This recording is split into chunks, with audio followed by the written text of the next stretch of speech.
Saudações, alvinegras! Esse é o podcast Irmandade Corintiana número 355.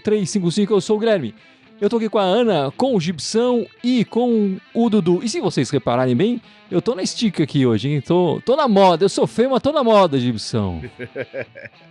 Usando aqui a nova terceira camisa do Corinthians aqui, em homenagem à democracia. Vocês gostaram da camisa ou não? Vamos falar um pouco dela. Eu vou dizer que eu não tinha gostado quando eu vi, mas eu gostei quando eu vi no jogo. Eu vou dizer que não gostei quando eu vi. Acho a homenagem justa, mas a gente pode falar isso depois. Não gostei quando eu vi. Fiquei aliviada quando eu vi no jogo, porque pelo menos no jogo não parece verde. Porque teve muitas imagens passando que parecia verde. Mas assim, eu particularmente não gosto do Corinthians de amarelo, porque já fica um amarelão só. Mas... E o Dudu que tá de amarelo aí também, mas é a do Cássio essa aí, né? É a do Cássio. É isso que eu ia falar, o Cássio tá sempre de amarelo. Pô, não, mas o assim? Cássio é a exceção da regra. O resto é amarelo. Eu achei a camiseta interessante, mas eu acho que o Corinthians já teve outras terceiras camisas mais bonitas do que essa. Dudu, posso falar só uma coisa? O interessante do Dudu é que nem quando você conhece uma pessoa e fala que a pessoa é simpática. Porque ela é feia, você fala que é simpática.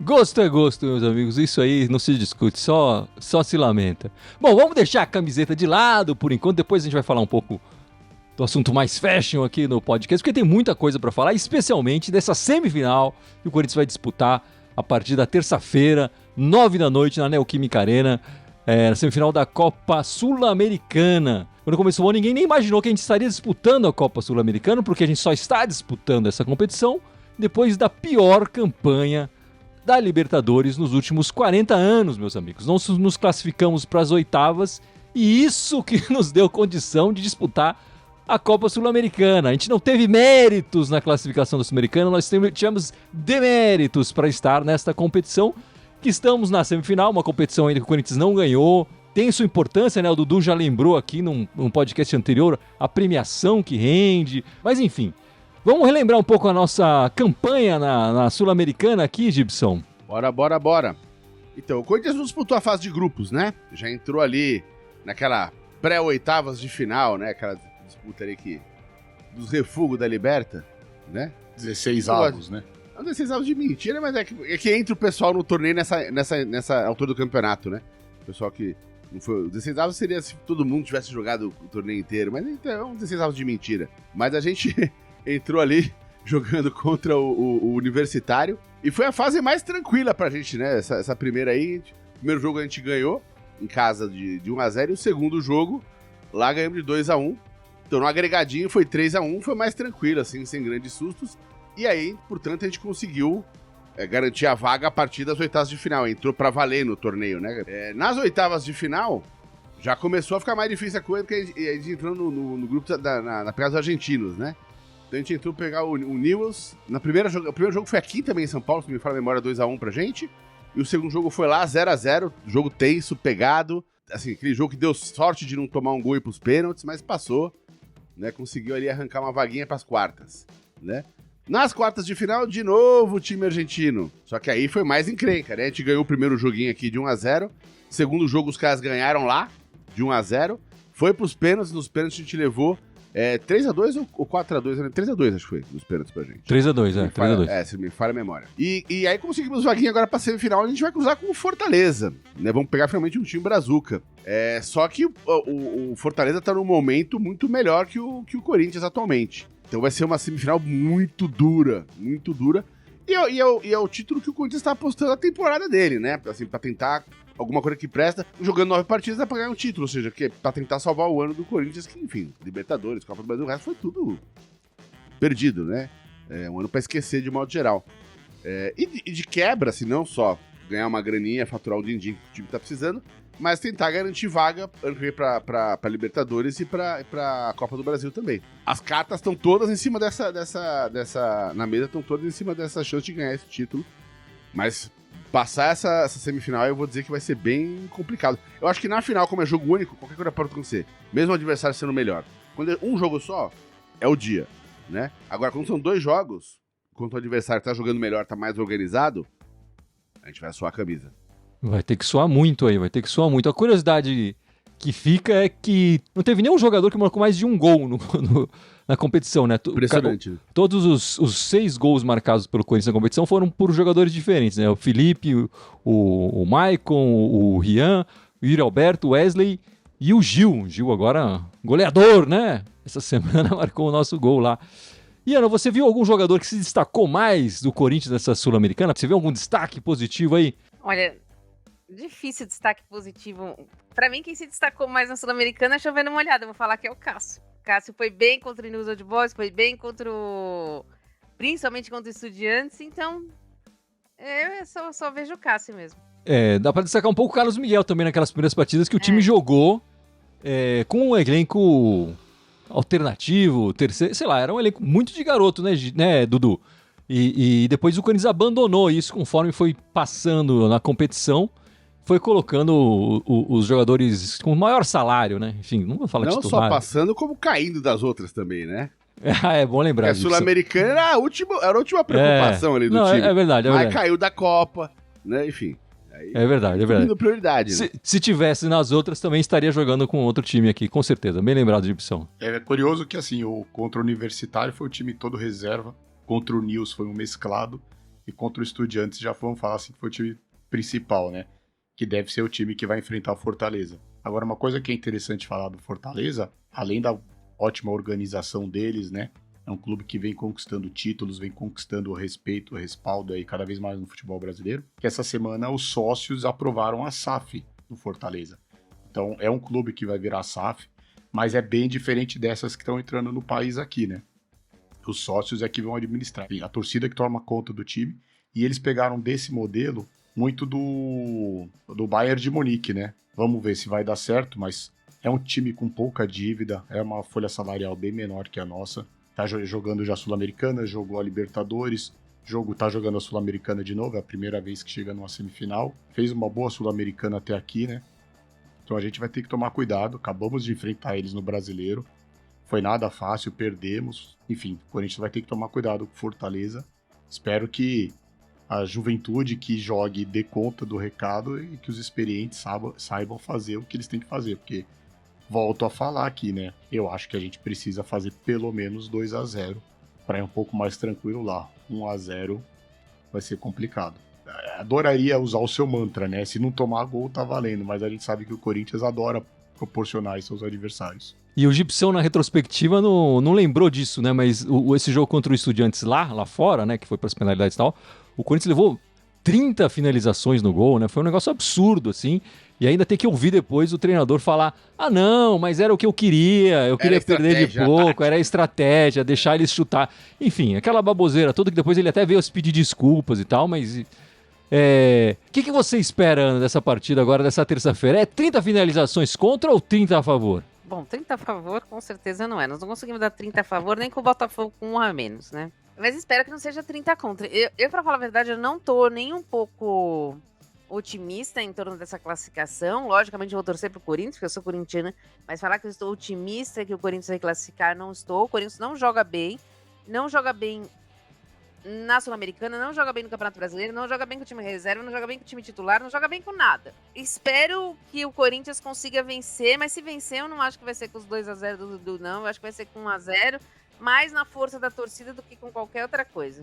Eu tô meio com a Ana, assim. Eu acho que o Corinthians vence a primeira partida, mas não se classifica. Eu acho que depois a gente vai perder a classificação lá, como aliás aconteceu, enfim, na Copa do Brasil. E pegando como exemplo o jogo do Grêmio, aquele 4-4 bailarino lá, o Corinthians sai perdendo de 2-0, consegue a virada espetacularmente em poucos minutos, mas depois leva a outra virada também em poucos minutos. O Corinthians não consegue, isso tendo um intervalo no meio, né? Não foi, teve um intervalo, o Corinthians saiu ganhando e falou, era hora de acalmar, de segurar, e falou, não, agora vamos segurar a vitória, né? E o Corinthians não consegue segurar a vitória, leva a virada, depois tem que correr atrás do empate ali.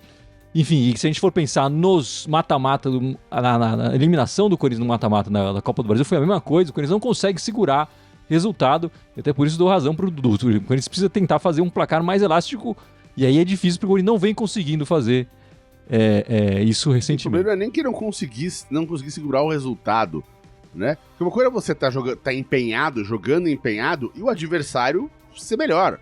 Isso é uma coisa. Agora o time volta, nesse jogo que você citou, voltou pro segundo tempo apagado de novo. Enfim, então não dá pra contar com o esforço do time, isso que é o pior, né?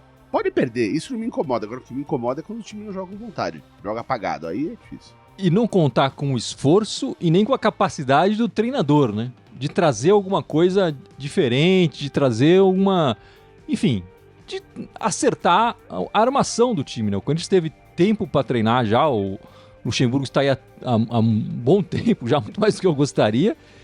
E a gente não vê grandes coisas no time, né? E contando também a diretoria que rifou jogadores importantes do time no meio da temporada, né? E Sem agora tá dúvida querendo ganhar nenhuma. o título. Sem dúvida nenhuma, né? Agora que a gente tá vendo o quanto esse time andava nas costas do Roger Guedes. E por que as escolhas desses treinadores que o Corinthians escolheu recentemente, né, Ana? Porque se fosse a gente sabe que esses portugueses todos eles falam mesmo, eles não tem papo na língua. Se começasse a vender o melhor zagueiro, o melhor atacante, enfim, não contrata ninguém, os caras iam chegar na coletiva e ia descascar a diretoria na hora, né? O Luxemburgo não faz isso. Sim, com certeza. Ele é o escudo da diretoria. Ele está sendo lá para isso. Ele tirou alguns jogadores no começo, também escudo da diretoria, tipo o Balbuena, do Queiroz. Fez escudo da diretoria, porque a diretoria que tinha que fazer isso, não era o Luxemburgo. E agora ele é escudo da diretoria a hora que a diretoria não contrata ninguém no meio do ano. Ele tá lá pra ser escudo, só isso.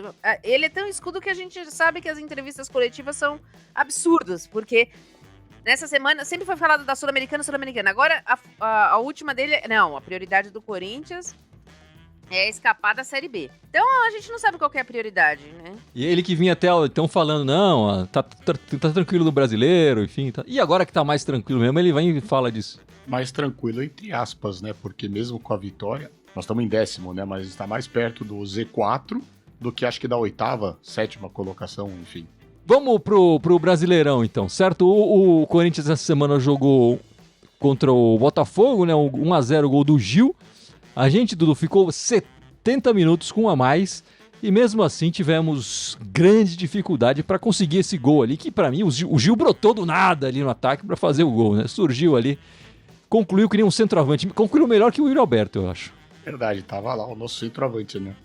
Aliás, ele tem mais gols aí no ano, por aquilo que pareça, que os atacantes que ficam convocados aí pra seleção.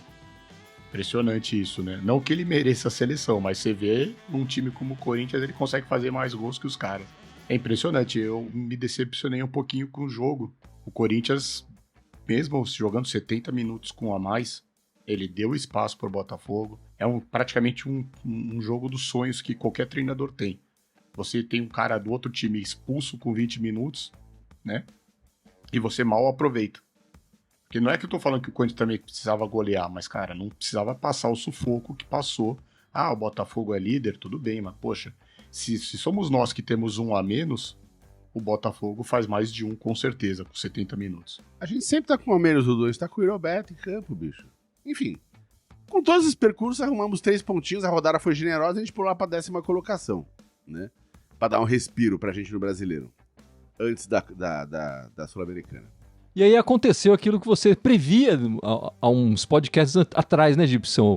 O Corinthians com vitória, que demorou para vir essa vitória no Brasileiro, já fazia um tempo que o Corinthians não ganhava, subiu da 10ª posição, mas o Corinthians demorou tanto que agora já tem um buraco entre a 10ª e a 9ª posição, né? O Corinthians, muito possivelmente, com essa dificuldade que tem de conseguir vitórias, tá condenado a, no máximo, ficar em 10º lugar no campeonato. Precisa melhorar muito, né, pra conseguir ultrapassar essa 10ª posição, não é, Gibson? Tem essa distanciazinha mesmo ali, né? A gente tá agora a 7 pontos, né? Acho que atrás 7 pontos.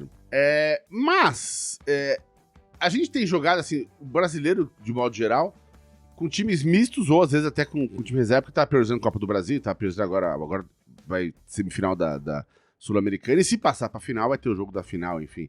Mas, de qualquer maneira, são só mais 3 partidas, na melhor das hipóteses, da Sul-Americana.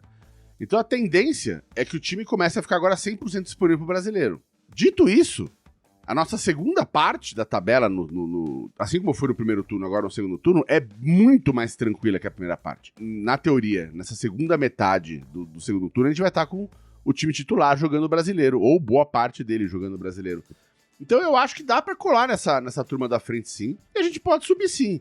Agora, vai ter que jogar com o time full no campeonato, né? Com o time titular. O time vai ter que estar com vontade de provar alguma coisa. Você não está contente com a meio da tabela, vai entrar vai entrar meia boca ali que tem entrado e vai ficar tocando bola de lado, não tá preocupado em ganhar ponto. Agora, se tiver com vontade, dá pra subir na tabela, sim. Pra não repetir o que eles falaram, porque eu concordo com tudo que o Dudu falou e o que o Gibson falou, eu ainda vejo mais má vontade a hora que nós temos, na rodada passada, que eu não lembro, contra o Grêmio.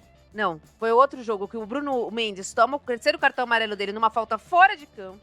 Depois Fortaleza. Fortaleza. Depois o Fagner toma o cartão amarelo dele aos 40 e tantos do segundo tempo num jogo com um jogador a mais, numa jogada que o Diego Costa tá de costas. Sim, e não tinha a depois menor o Yuri, necessidade, né? não tinha a menor necessidade daquilo, ainda colocou uma bola pra jogar na área, e o Yuri Alberto tava pior ainda. Pior ainda. Consegue fazer pior. Eles conseguem fazer um campeonato de quem vai pior ali. Então eu não vejo... Assim, concordo com o Gibson. Matematicamente, tudo isso que o Gibson falou, eu concordo plenamente, mas eu não vejo vontade nesse time. Eu vejo vontade nesse time de chegar. É sempre a mesma coisa. Chegou nos 45 pontos, parou. É isso que eu acho que o Corinthians vai chegar. Eu não vejo vontade desse time ganhar. Não vejo. Mas nós tomamos um gol de mão na Copa do Brasil e eu não vi um jogador reclamando. Então, esse time não tem vontade de ganhar. Por isso que eu não acho que vai chegar em lugar nenhum. Esses 45 pontos que a Ana falou aí são o limite que colocam, né, dos times para você se manter na primeira divisão, e os rebaixados normalmente estão abaixo desse limite, né? Acontece que o campeonato esse ano tem times muito fracos. Esse ano o nível técnico do brasileiro no geral está muito abaixo, né?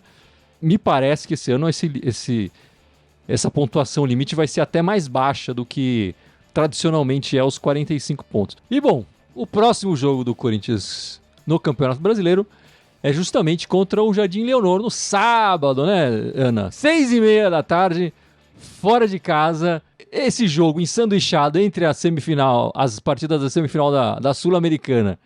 A gente vai com que time, Ana? Me diz. Com o que sobrou, Gui. A gente vai com o que sobrou. A gente vai com o lateral que sobrou, com os dois zagueiros que vão sobrar, porque um zagueiro vai ser disponível pela lateral, então vai sobrar 2 zagueiros só, com o lateral esquerdo que sobrou, com o meio de campo, que não é o Moscardo, então é com o volante que sobrou. A gente sabe que Renato Augusto não deve jogar, Rojas não deve jogar, porque já vai jogar 3 aí, já é o recorde de jogar 3 seguidas. É o Soborô de ontem, entendeu? É isso que o Corinthians vai. Vai olhar a geladeira ali, né? Exato. Vai ser Cantígio, vai ser Rony, vai ser de repente o Felipe ganha uma chance ali na frente, né, Dudu? Eu espero, né? Porque o Felipe nunca mais jogou. Um dos moleques que tinha mais oportunidade agora não tem. Eu acho que tudo, vamos lá, vamos fazer chover no molhado, né? Eu acho que a partida de sábado vai remeter muito ao que vai acontecer na terça. Se ganhar, vai poupar muito mais caras no sábado, que nem a Ana falou. Ganhando acontece isso, empatando ou perdendo, aí, cara, se bobear, joga o Cássio, e aí não sei mais quem joga. Mas eu só espero que, por exemplo, jogando aí um pouco, né, de repente o Felipe mostre a vontade, algum outro jogador, né, o Pedro tá indo bem, de repente o Wesley, lógico, são garotos, vão errar, vão tomar decisões erradas. E acho que nós vamos pegar, assim, um time meio que de ressaca, mas eles vão querer prejudicar a gente, enfim. Mas acho que o jogo de sábado passa muito do que vai acontecer na terça. Eu acho que, assim, eles vão... Com uma semana de descanso, esse jogo vai ser importante pra eles. Não só por ser clássico, o clássico em si já é importante, mas por causa da tabela mesmo.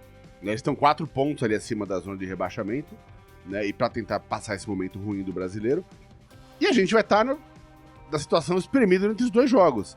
Eu acho que independente se a gente ganhar, empatar ou perder os 2 jogos, eu acho que o time que vai entrar vai ser um remendado pra jogar com o São Paulo.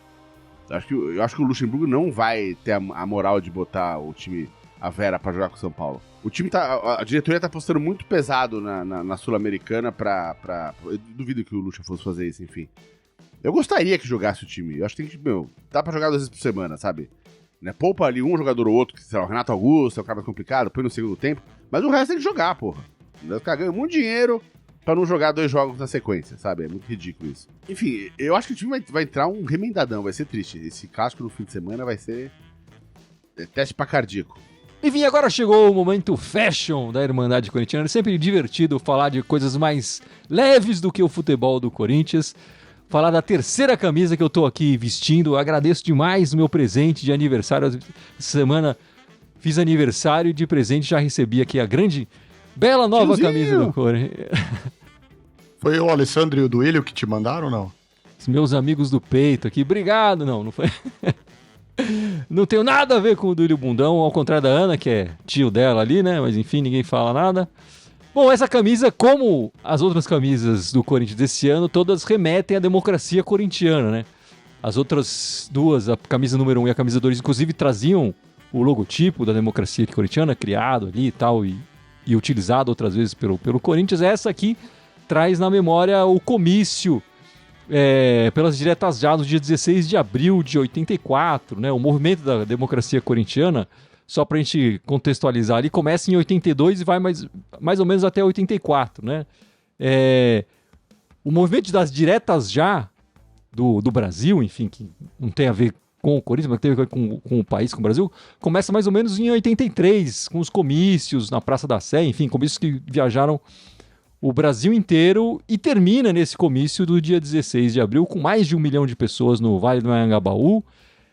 Na minha lembrança, eu tentei tirar isso do meu pai, a gente estava lá também, eu com meus pais, meus irmãos, a gente estava lá, não ficamos até o final, claro, a gente era criança, saímos antes, mas enfim, nesse comício, no dia 16 de abril, foi o comício que o Sócrates prometeu que caso houvesse eleições diretas no Brasil, ele não sairia do país, não iria para a Fiorentina, né, para a Itália, o que causaria uma grande confusão, porque todo mundo falava que ele inclusive já estava vendido e o Corinthians já tinha ganho o dinheiro da venda. Infelizmente, ninguém pagou para ver, porque não houve eleições diretas para presidente no Brasil, e ele saiu, né?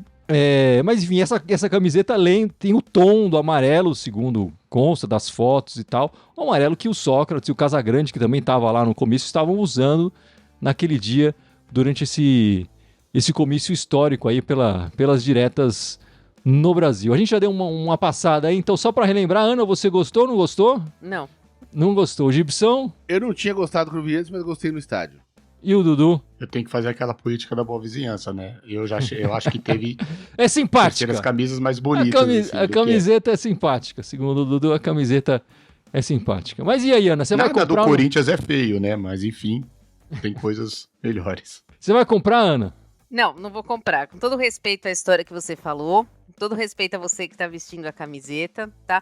Eu acho que seja um mau gosto o Corinthians nesta temporada pífia que está fazendo, na qual foi eliminado pelo São Paulo 2 vezes nessa direção, na qual teve uma vitória contra o time de verde nessa direção, jogar de amarelo. É piada pronta para os outros. Eu acho muito mau gosto, muito falta de respeito. E aí jogaram que é da democracia corintiana. Todo respeito à democracia, todo respeito à história da democracia corintiana, mas o Corinthians é também um time de futebol. E dentro das 4 linhas está devendo muito. E jogar de amarelo é piada pronta. Eu tô na dúvida se eu vou comprar ainda. Mas eu tô inclinado a talvez comprar. E você, Dudu? Não, eu não vou comprar. Eu respeito, que nem a Ana falou, a história, tudo. Você também, tudo. Que nem eu brinquei aqui, nada do Corinthians é feio. Mas eu acho que o Corinthians já fez terceiras camisas melhores. Eu só acho muito errado lançar tardiamente a camisa, né? Eu sei que a gente sabe que normalmente os uniformes estão trocando em maio. Eu já acho errado, acho que tinha que ser no começo do ano. E eles deixarem para praticamente final de setembro lançar a camisa. Mas eu acho que o Corinthians precisaria rever essa questão aí com a própria Nike. Fazer a camisa pela temporada, deveria mudar, porque seria mais interessante você ter isso, um planejamento mais adequado, embora a gente sabe que, se tratando dessa chapa, planejamento é uma palavra que eles não conhecem muito bem. Vamos lá, a terceira camisa é uma questão de marketing, né? Historicamente, o futebol brasileiro tem 2 camisas só, a número 1 e a número 2. A terceira camisa foi uma invenção de marketing. Anos anteriores da Nike e tal, o Corinthians lançava, vez ou outra, uma camisa 3, uma camisa alternativa, enfim. Com a Nike, desde 2008, eles estão lançando essa camisa 3 e eles seguem nos últimos anos esse padrão, né? A camisa número 1, camisa número 2 lançadas no primeiro semestre, a camisa número 3 no meio do segundo semestre, as duas no meio do semestre. Eu acho que tem muito a ver, Dudu. Quem trabalha com comunicação sabe que janeiro e fevereiro é um mês que são meses fracos de engajamento, de participação de público. Só depois do carnaval que realmente o ano começa para comunicação, para o marketing, para tudo mais. Então é por isso que não é lançada no começo do ano. E aí, claro, no segundo semestre, já uma data mais próxima do final do ano, tem o Dia das Crianças, tem Natal e tal. Essas datas são por esse motivo. Eles não estão pensando no ano do calendário, eles estão pensando em vender camisa, que é o negócio da Nike, é o negócio... E por isso que eles querem o Corinthians também. Enfim, o Corinthians é o único time do Brasil que tem a Nike, tem a seleção brasileira e o Corinthians, não tem mais nada aqui. Então é importante para eles também ter essa participação. Mais importante ainda seria se o time estivesse jogando um bom futebol, mas aí não é culpa da fabricante de material, certo? É da diretoria e tudo mais. Eu achei interessante esse uniforme porque ele vai ao encontro de uma ideia que eu tenho, que se o terceiro uniforme, por mais que seja uma peça de marketing, também deveria ter uma função para sua utilização, né? Esse uniforme, por ele ser todo claro, permite que o Corinthians não jogue todo de branco, aquela coisa que eu acho ridícula também, que é o Corinthians jogar todo de branco. Ou pior ainda, que é jogar com a camisa preta e o calção branco, que aí fica mais bizarro ainda. Então eu espero que pelo menos nesses momentos, que já aconteceu esse ano algumas vezes do Corinthians jogasse todo de branco, que nesses momentos o Corinthians agora com a opção do terceiro todo claro, opte por usar o terceiro uniforme, esse amarelinho mesmo que a Ana não gostou, mas que pra mim vai fazer muito mais sentido do que o uniforme todo branco, que não faz parte da história de lançamento, de marketing, não faz parte de nada. É só um improviso ali. Então esse uniforme pode ser usado nesse momento. E eu espero que pelo menos nesse ano, até setembro ou no ano que vem, quando eles lançarem o terceiro uniforme, o Corinthians passe a usar essa combinação e não esse uniforme todo branco ou, a mais bizarra ainda, que é a camisa preta e o calção branco. Vamos ver aí o que vai acontecer com a terceira camisa. O valor, eu vejo muita gente falando sempre que lança a camisa, o valor tem essa história, enfim, mas camisas oficiais em qualquer esporte, de qualquer time, são caras, né? Não é... Enfim, não é uma coisa só do Corinthians. Poderia ter uma camisa mais barata, talvez, enfim. O protesto maior que a torcida pode fazer é compra do camelô, meu amigo. Não, tá barato, compra no camelô e mostra pro fabricante que se fosse mais barato você ia comprar, talvez comprar essa dele. E aliás, a camisa do ano passado, a 3, os camelôs fizeram uma até que foi mais bonita, né? Que foi o fundo preto com os escritos em japonês, claro, ao contrário do que a Nike fez. E ficou até mais interessante do que a 3 oficial, né? Essa eu achei que ficou boa, realmente essa... Alô, Nike, contrata o camelô, por favor. O nome do jogo é capitalismo, e aí, enfim, não tem outro jogo sendo jogado, né, Gibson? Você que é o economista aqui? Não tem outro jogo, mas... Eu sei lá, cara, eu acho uma idiotice botar essas camisetas oficiais nesse valor, cara. Para apostar que a fabricante deve ter seus estudos, quanto que ganha, quanto que não ganha, mas eu acho... Cara, quase de mau gosto fazer isso num país que nem o Brasil, sabe? Tipo, é quase ofensivo.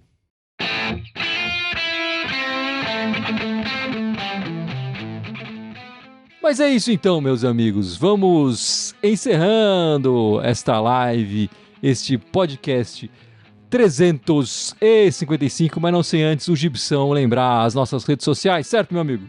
Então vamos lá, temos 11 redes, sendo que uma delas foi sequestrada pelo cuzão do Zuckerberg. Devolve aí, cuzão. Caiu lá, né? Diego.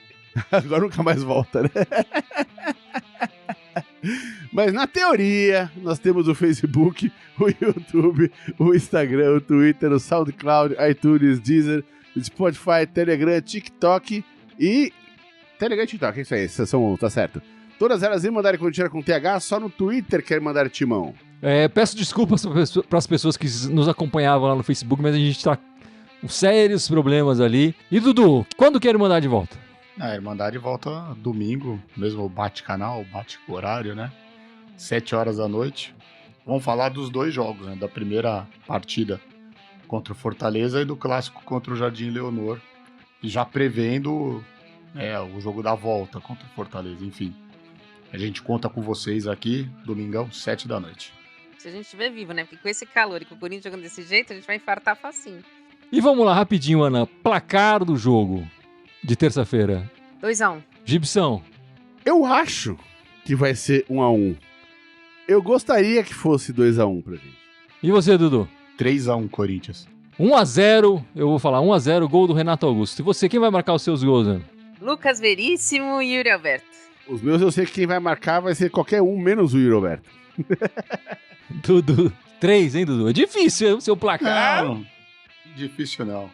Gil, Yuri Alberto. É que eu não sei se o Romero joga, mas eu vou até que enfim sair do Rojas. Acho que o Rojas faz o primeiro dele. É isso então, meus amigos. Semana que vem a gente volta para saber quem acertou o resultado da partida. Muito obrigado. Até a próxima e vai, Corinthians! Vai, Vai, Corinthians! Corinthians.